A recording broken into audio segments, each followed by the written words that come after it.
सच्ची सेवा क्या होती है। एक बार दो पड़ोसी राज्यों में युद्ध छिड़ गया। बहुत भयानक युद्ध चल रहा था। युद्ध में बहुत सारे सैनिक घायल हो जाते थे।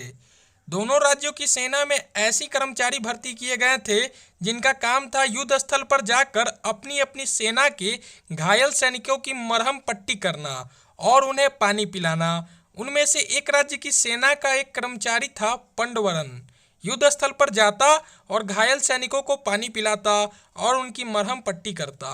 उसे जो भी घायल सैनिक नजर आता, चाहे वह उसकी अपनी सेना का हो या विरोधी राज्य की सेना का हो, उसकी सेवा करता।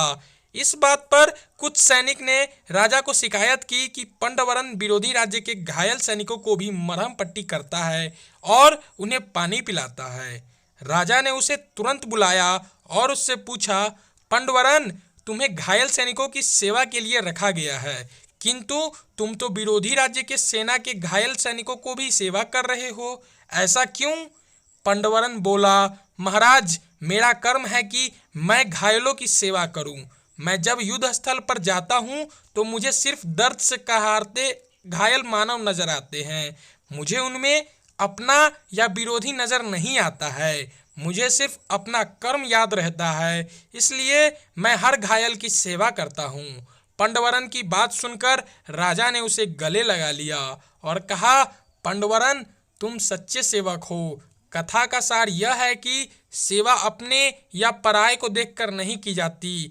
जिस सेवा में पक्षपात हो वह सेवा नहीं होती। संपूर्ण मानव जाति की एक दृष्टि से सेवा ही सच्ची सेवा है।